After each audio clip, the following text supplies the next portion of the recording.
Hi, my dear friends. Welcome to Learn All in One Commerce with Muralidhar Shastri. Today, we are discussing another one unit costing problem. The problem is as follows: the following figures are extracted from the books of the company for the year ended 31st 12 2008. DM opening stock ಕೊಟ್ಟಿದ್ದಾರೆ direct materials 60,000 purchased during the year. The same year they have been purchased, so that we need to add upon that 5,80,000. The closing stock we need to less it that 1,20,000. So material consumed ನಮಗೆ ಸಿಗುತ್ತೆ. V will get the material consumed. Direct labour ಕೊಟ್ಟಿದ್ರೆ 1,40,000. Chargeable expenses 20,000. Office expenses 60,000. Marketing expenses 60,000. Factory over head 1,40,000. In year 2008, an annual output was 10,000 units. ಅಂದರೆ ಆ ವರ್ಷದಲ್ಲಿ ಎಷ್ಟು ಯೂನಿಟ್ಸ್ಗಳನ್ನು ತಯಾರು ಮಾಡಿದ್ದಾರೆ ಅಂದರೆ 10,000 ಯೂನಿಟ್ಸ್ಗಳನ್ನು ತಯಾರು ಮಾಡಿದ್ದಾರೆ. For the year 2009, company plans to produce 30,000 units. ಅದಂಗೆ ಎಷ್ಟು ಯೂನಿಟ್ಸ್ಗಳು 30,000 ಯೂನಿಟ್ಸ್ಗಳನ್ನು ಏನು ಮಾಡುತ್ತೆ ಕಂಪ್ನಿ ತಯಾರು ಮಾಡುತ್ತೆ. Prepare a statement of estimated cost sheet 2009 taking into consideration the following additional particulars. The following additional particulars they have been provided here. Labor cost will increase by 10%. Labour cost ಎಷ್ಟು increase ಆಗುತ್ತೆ ಅಂದರೆ 10% increase ಆಗುತ್ತೆ. ನಾವು ಕಾಸ್ಟನ್ನು ತೊಗೊಂಡು ಲೆಕ್ಕ ಮಾಡ್ಕೊಂಡು ಹೋಗಬೇಕು, cost per unit. So ಅದೇ ರೀತಿಯಾಗಿ 50% of the factory overhead are variable and fixed factory overheads will go by up 15,000. ನೋಡಿ 50% ಏನಾಗುತ್ತೆ ಅಂತ ಹೇಳಿದಾಗಿನ factory overheads are the variable ಇದೆ. ಇನ್ನು ಉಳಿಕಿದ್ದು ಏನಾಗಿರುತ್ತಪ್ಪ ಅಂತಂತೇಳಂತಂದ್ರಿಗಿನ 50% ಫಿಕ್ಸ್ಡ್ ಇರ್ತದೆ. ಆ ಫಿಕ್ಸ್ಡ್ಗೆ ಏನಿರ್ತದೆ factory over head will go up by 15,000. ಇದನ್ನು ಪ್ರಾಬ್ಲಮ್ ಮಾಡಬೇಕಾದ್ರೆ ಚೆನ್ನಾಗಿ ಎಕ್ಸ್ಪ್ಲೇನ್ ಮಾಡ್ತೀನಿ, ಕೇಳಿ ತಿಳ್ಕೊಳ್ಳಿ. 40% of the marketing expenses are fixed. ಎಷ್ಟು ಪರ್ಸೆಂಟೇಜು? 40% ಫಿಕ್ಸ್ಡ್ ಇದ್ದರೆ ಇನ್ನು 60% ಏನಾಗಿರುತ್ತೆ? ವೇರಿಯೇಬಲ್ ಇರುತ್ತೆ. The office expenses will increase by 20%. ಆಫೀಸಿಂಗ್ ಎಕ್ಸ್ಪೆನ್ಸಸ್ ಎಷ್ಟು ಇನ್ಕ್ರೀಸ್ ಆಗಿದೆ ಅಂತಂದರೆ 25%. ಅಂದರೆ ಈ 2008ರಲ್ಲಿ ಏನು ಆಫೀಸ್ ಎಕ್ಸ್ಪೆನ್ಸಸ್ ಇರುತ್ತೆ, ಹೌದಾ, ಆಫೀಸ್ ಎಕ್ಸ್ಪೆನ್ಸಸ್ ಇರುತ್ತೆ, ಅದಕ್ಕೆ ಎಷ್ಟು ಪರ್ಸೆಂಟೇಜ್ ಆ್ಯಡ್ ಅಪ್ ಆನ್ ಮಾಡಬೇಕು? 25% ಆ್ಯಡ್ ಅಪ್ ಆನ್ ಮಾಡಿಕೊಂಡ್ರೆ ನಮಗೇನಾಗುತ್ತೆ, ಅದನ್ನು ನೆಕ್ಸ್ಟ್ ಇಯರ್ ಅಂದರೆ 2008ಗೆ ಏನು ನಾವು ಪ್ರಿಪೇರ್ ಮಾಡ್ತೀವಿ ಅದಕ್ಕೆ ನಮಗೆ ಹೆಲ್ಪ್ಫುಲ್ ಆಗುತ್ತೆ ಅಂತಕ್ಕಂಥದ್ದು. So without delay we will move towards the solution part. Statement of cost and profit for the year. ಹೌದ್ರಿ, ಯಾವ ಇಯರ್ಗೆ ನಾವು ಹಾಕ್ತಾ ಇದ್ದೀವಿ ಅಂತ ಹೇಳಂತಂದ್ರೆ ಏನದ ಇಯರ್ 2008 ಅದು, ಹೌದಾ. ಯಾವ year? 2008. For the year of 2008ಗೆ ಏನು ಮಾಡ್ತೀವಿ ನಾವು ತಯಾರು ಮಾಡ್ತಾ ಇದ್ವಿ. ಯೂನಿಟ್ಸ್ ಪ್ರೊಡ್ಯೂಸ್ಡ್ ಆ್ಯಂಡ್ ಸೋಲ್ಡ್ ಎಷ್ಟು ಕೊಟ್ಟಿದ್ದೇನೆ? 10,000 ಕೊಟ್ಟಿದ್ದೇನೆ. ಯಾಕಂದರೆ 2008ರಲ್ಲಿ ಅಷ್ಟು ಯೂನಿಟ್ಸ್ಗಳನ್ನು ಮಾರಾಟ ಮಾಡ್ತೀನಿ ಅಂತ ಹೇಳಿದ್ರು. ಸೊ ಅದೇ ರೀತಿಯಾಗಿ ನಮಗೆ ಪ್ರಾಬ್ಲಮಲ್ಲಿ ಡೈರೆಕ್ಟ್ ಮಟೀರಿಯಲ್ಸ್ಗಳನ್ನು ಕೊಟ್ಟಿದ್ರು. ನಾನು ಆವಾಗಲೇ ಹೇಳಿದೆ ನಿಮಗೆ, ಡೈರೆಕ್ಟ್ ಮಟೀರಿಯಲ್ಸ್ ಕೊಟ್ಟಿದ್ರು. ಅದೇ ರೀತಿಯಾಗಿ ಅದಕ್ಕಿಂತ ಮುಂಚೆ ನಿಮಗೆ ಹೇಳಬೇಕಾದ ಒಂದು ಇಂಪಾರ್ಟೆಂಟ್ ವಿಷಯ ಇದೆ. ನೀಟಾಗಿ ಫಾರ್ಮ್ಯಾಟನ್ನು ಹಾಕಿ 10 ಸಾರಿ ಹೇಳಿದ್ದೀನಿ, 11ನೇ ಪ್ರಾಬ್ಲಮಲ್ಲೂ ಕೂಡ ಹೇಳ್ತೇನೆ. ಓಕೆ. ಸೊ ಅದಾದ ನಂತರ ಡೈರೆಕ್ಟ್ ಮಟೀರಿಯಲ್ಸ್ಗಳಿಗೆ ಸಂಬಂಧಪಟ್ಟಂತೆ ಓಪನಿಂಗ್ ಸ್ಟಾಕ್ ಎಷ್ಟು ಕೊಟ್ಟಿದ್ದಾರೆ? 60,000 ಕೊಟ್ಟಿದ್ದೇನೆ. ಅದಕ್ಕೆ ಸಂಬಂಧಪಟ್ಟಂಗೆ ಮತ್ತೆ ಏನು ಮಾಡಿದರೆ ಆ್ಯಡ್ ಮಾಡಿದರೆ ಇವೆರಡನ್ನು ಕೂಡಿಸ್ಕೋಬೇಕು. ಇವೆರಡನ್ನು ಕೂಡಿಸ್ಕೊಂಡಾಗ ನಮ್ಗೆ ಎಷ್ಟಾಗುತ್ತೆ? 6,40,000. Opening stock 60,000. ಅದೇ ರೀತಿಯಾಗಿ ಪರ್ಚೇಸ್ ಮಾಡಿದ್ದನ್ನು ಆ್ಯಡ್ ಅಪ್ ಆನ್ ಮಾಡಬೇಕು, ಕ್ಲೋಸಿಂಗ್ ಸ್ಟಾಕನ್ನು ಲೆಸ್ ಮಾಡಬೇಕು. ನಮಗೇನು ಬರುತ್ತೆ ಅಂದ್ರೆಗಿನ MC ಬರುತ್ತೆ, ಮಟೀರಿಯಲ್ ಕನ್ಸ್ಯೂಮ್ಡ್ ಬರುತ್ತೆ. ಕ್ಲೋಸಿಂಗ್ ಸ್ಟಾಕನ್ನು ಲೆಸ್ ಮಾಡ್ಕೋಬೇಕು. ಮಟೀರಿಯಲ್ ಕನ್ಸ್ಯೂಮ್ಡ್ ಅಂದರೆ ನಾವು ಎಷ್ಟು ಮಟೀರಿಯಲ್ಸ್ಗಳನ್ನು ಬಳಸಿದ್ದೀವಿ ಅಂತಕ್ಕಂಥದ್ದು. 5,20,000 ಅಂತಕ್ಕಂಥದ್ದು ಏನಾಯಿತು ನಮಗೆ ಮಟೀರಿಯಲ್ ಕನ್ಸ್ಯೂಮ್ಡ್ ಸಿಕ್ತು. ಅದನ್ನು CPU ಕನ್ವರ್ಟ್ ಮಾಡಬೇಕಂದ್ರೆ ಡಿವೈಡೆಡ್ ಬೈ ಎಷ್ಟು? 1,000 ಮಾಡಿದ್ರೆ ನಮಗೆ ಎಷ್ಟು ಸಿಗುತ್ತೆ? 52 ಅಂತಕ್ಕಂಥದ್ದು ಏನಾಯಿತು ಸಿಕ್ತು. ಅದೇ ರೀತಿಯಾಗಿ PC ಮಾಡಬೇಕಾದ್ರಿಗಿನ ಏನು ಮಾಡಬೇಕು? PC ಹೇಳಂತಂದ್ರೆಗಿನ ನಮಗೆ ಈಗ ನೆಕ್ಸ್ಟು ಡೈರೆಕ್ಟ್ ಲೇಬರನ್ನು ಏನು ಮಾಡಬೇಕು? ಆ್ಯಡ್ ಮಾಡಬೇಕು. ಡೈರೆಕ್ಟ್ ಲೇಬರ್ ಕಾಸ್ಟ್ ಎಷ್ಟು ಕೊಟ್ಟಿದ್ದಾನೆ ನಮಗೆ ಅಂತಂದರೆ 1,40,000 ಅಂತಕ್ಕಂಥದ್ದು ಏನು ಮಾಡಿದ್ದಾನೆ? ಕೊಟ್ಟಿದ್ದಾನೆ. ಡೈರೆಕ್ಟ್ ಲೇಬರ್ ಕೊಟ್ಟಿದ್ದು 1,40,000. 1,40,000ಗೆ ಏನು ಮಾಡಬೇಕಪ್ಪ ಅಂತಂದರೆ ನೀವು ಆ್ಯಡ್ ಅಪ್ ಆನ್ 10,000 ಮಾಡಿದ್ರಿಗೆ ನಮಗೆ ಎಷ್ಟು ಬರುತ್ತೆ? ಇಲ್ಲಿ 14,000 ಬರುತ್ತೆ, ಹೌದಲ್ವಾ. ನಮಗೆ ಎಷ್ಟು ಬರುತ್ತೆ? 14 ಅಂತಕ್ಕಂಥದ್ದು ಬರುತ್ತೆ. CPU 14 ಬರುತ್ತಲ್ವ. 14 ಬಂದ ತಕ್ಷಣ ನಾವೇನು ಮಾಡಬೇಕು? ಆ್ಯಡ್ ಅಪ್ ಆನ್ ಮಾಡ್ಕೋಬೇಕು. ಆ್ಯಡ್ ಅಪ್ ಆನ್ ಮಾಡಿಕೊಂಡ್ರೆ ಟೋಟಲ್ ನಮಗೆ PC ಎಷ್ಟು ಬರುತ್ತೆ ಅಂತ ಹೇಳಂತಂದರೆ 66 ಆಗುತ್ತೆ. ನಮಗೆ CPU ಎಷ್ಟು ಬರುತ್ತೆ? 60 ಮಾಡಬೇಕಪ್ಪ ಅಂದಾಗಿನ ಆ್ಯಡ್ ಚಾರ್ಜಬಲ್ ಎಕ್ಸ್ಪೆನ್ಸಸ್. ನೆನ್ಪಿಟ್ಕೊಳ್ಳಿ, ನಾನು ಅದರ್ ಎಕ್ಸ್ಪೆನ್ಸಸ್ ಅಂತ ಹೇಳ್ತಾ ಇದ್ದೆ, ನೆನಪಿದೆ ಅಲ್ವಾ? ಪ್ರತಿಯೊಂದಕ್ಕೂ ಕೂಡ PC ಆಗಬೇಕು ಅಂತ ಹೇಳಂತಂದರೆ PCಗೆ ರೂಲ್ಸ್ ಏನಿದೆ? PC ಆಗಬೇಕು ಅಂತ ಹೇಳಂತಂದ್ರೆಗಿನ ನಂಬರ್ 1 DM ಡೈರೆಕ್ಟ್ ಮಟೀರಿಯಲ್ಲು, ಇನ್ನೊಂದು ಡೈರೆಕ್ಟ್ ಲೇಬರು, ಇನ್ನೊಂದು ಡೈರೆಕ್ಟ್ ಅದರ್ ಎಕ್ಸ್ಪೆನ್ಸಸ್. ಹೌದಲ್ವಾ? These are the expenses. ಹೌದಾ? ಇವು ಮೂರನ್ನು ಕೂಡಿಸಿದ್ರೆ ನಮಗೇನು ಸಿಗುತ್ತೆ? ಪಿ ಸಿ ಆಗುತ್ತೆ ಅಂತ ಕೇಳಿ. ಅದೇ ರೀತಿಯಾಗಿ ಇಲ್ಲಿ ಕೂಡ ಚಾರ್ಜಬಲ್ ಎಕ್ಸ್ಪೆನ್ಸಸ್ ಅಂತಕ್ಕಂಥದ್ದು ಏನಾಗಿರುತ್ತೆ, ಅದರ್ ಚಾರ್ಜಬಲ್ ಎಕ್ಸ್ಪೆನ್ಸಸ್ ಅಂಡರಲ್ಲಿ ಏನಾಗುತ್ತೆ, ಈ 20,000 ಅಂತಕ್ಕಂಥದ್ದು ಬರುತ್ತೆ. ಸೊ ಹಾಗಿದ್ರೆ ಇವಿಷ್ಟನ್ನು ಕೂಡ ಆ್ಯಡ್ ಅಪ್ ಆನ್ ಮಾಡಿಕೊಂಡಾಗ ಸಿ ಪಿ ಯು ಮಾಡ್ಕೊಂಡು ಹಾಕ್ಕೊಳ್ಳಿ. ನಾವು ಡೈರೆಕ್ಟಾಗಿ, ಯಾಕಂದರೆ ಇಲ್ಲೇ ಕ್ಯಾಲ್ಕುಲೇಷನ್ ಮಾಡಿದಾಗ ಪಿ ಸಿ ಎಸ್ ಸಿಕ್ತು ನಮಗೆ 6,80,000 ಸಿಕ್ತಲ್ವಾ? ಸೊ ಅದೇ ರೀತಿಯಾಗಿ 6,80,000 ಡಿವೈಡೆಡ್ ಬೈ 10,000 ಮಾಡಿದ್ರೆ 68 ಅಂತಕ್ಕಂಥದ್ದು ಏನಾಯ್ತು ನಮಗೆ ಸಿಕ್ತು ಅಂತಕ್ಕಂಥದ್ದು. ಏನಿದು?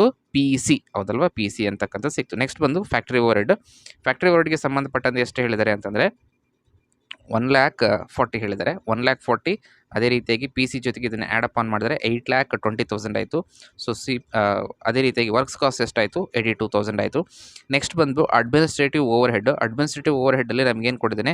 ಆಫೀಸ್ ಎಕ್ಸ್ಪೆನ್ಸಸ್ಗಳನ್ನು ಕೊಟ್ಟಿದ್ದೇನೆ. ಆಫೀಸ್ ಎಕ್ಸ್ಪೆನ್ಸಸ್ ಎಷ್ಟು ಕೊಟ್ಟಿದ್ದೇನೆ ಅಂದರೆ 60,000 ಕೊಟ್ಟಿದ್ದೇನೆ. 60,000 ಈ 8,20,000ಗೆ ಆ್ಯಡ್ ಮಾಡಿದರೆ ಸೊ 8,80,000 ಆಯಿತು. 88 ಅಂತಕ್ಕಂಥದ್ದು ಏನು ಸಿಕ್ತು ನಮಗೆ? ಸಿ ಪಿ ಯು ಅಂತಕ್ಕಂಥದ್ದು ಏನಾಯಿತು ನಮಗೆ?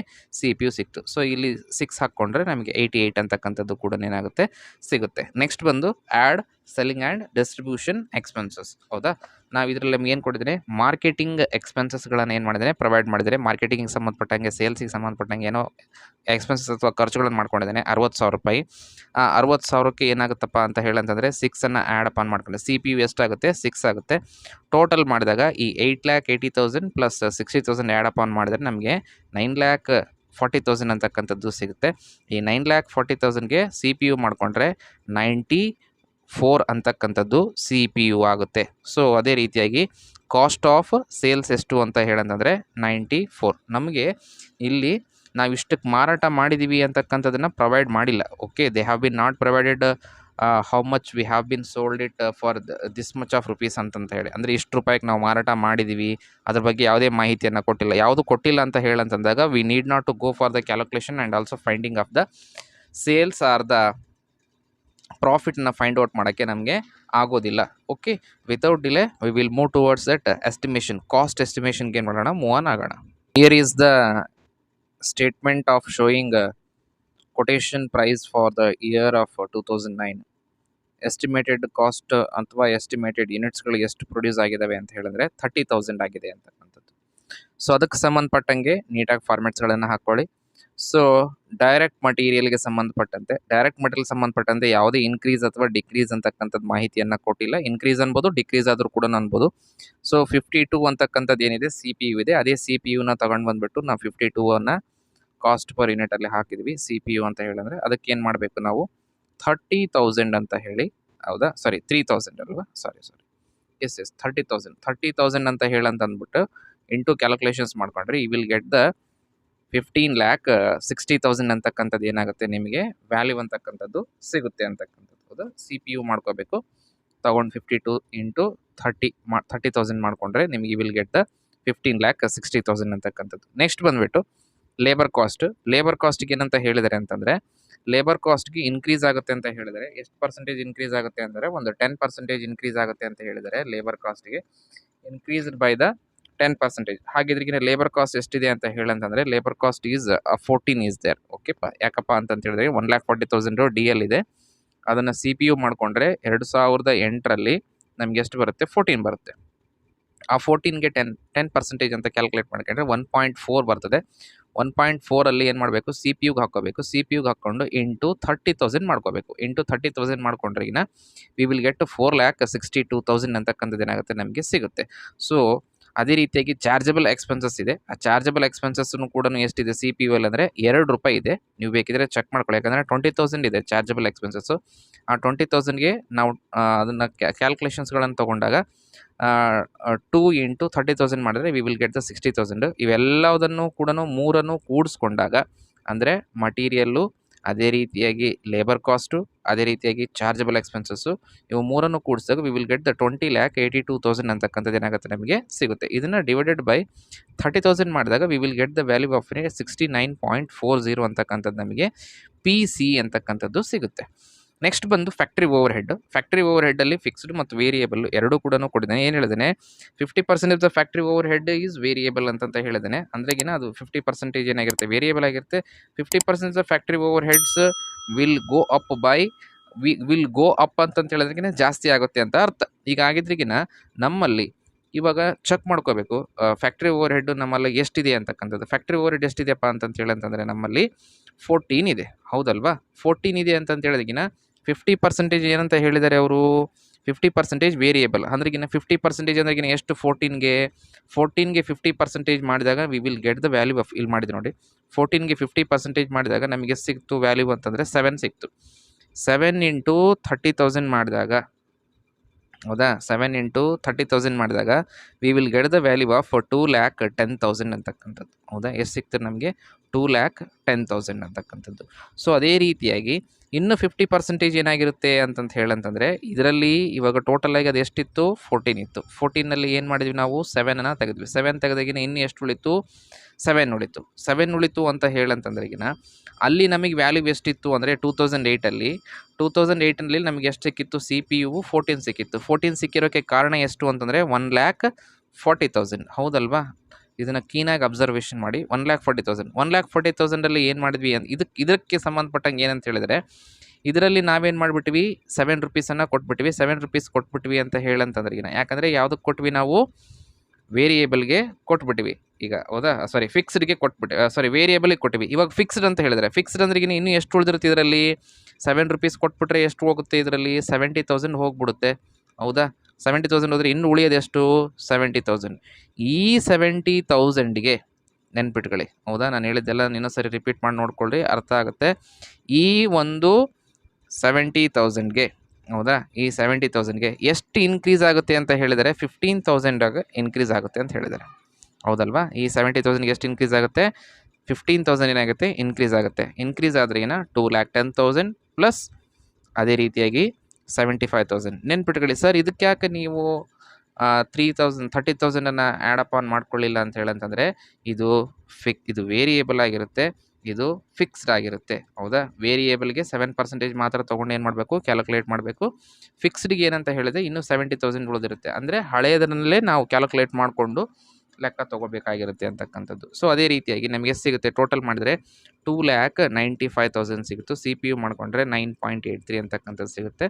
ಇವೆರಡನ್ನು ಕೂಡ ಟೋಟಲ್ ಮಾಡಿಕೊಂಡ್ರೆ ಗೆಟ್ ದ ವ್ಯಾಲ್ಯೂ ಆಫ್ ಮೇಲ್ಗಡೆದು 20,82,000, ಕೆಳಗಡೆದು 2,95,000.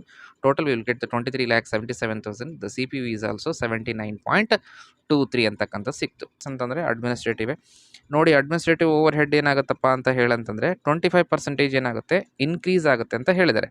Office expenses, administrative expenses both are the same. ಎಷ್ಟಂದರೆ 25% ಏನಾಗುತ್ತೆ? ಇನ್ಕ್ರೀಸ್ ಆಗುತ್ತೆ ಅಂತ ಹೇಳಿದರೆ, ಹಾಗಿದ್ದರೆ ಅಲ್ಲಿ ಸಿ ಪಿ ಯು ಅಲ್ಲಿ ಎಷ್ಟಿತ್ತಪ್ಪ ಅಂತ ಹೇಳಂತಂದರೆ, ಹೌದಾ, ನೀವು ಕ್ಯಾಲ್ಕುಲೇಟ್ ಮಾಡಬೇಕಾದ್ರೆಗಿನ 60,000 ಇತ್ತು, ಹೌದಲ್ವಾ? ಎಷ್ಟಿತ್ತು ವ್ಯಾಲ್ಯೂ?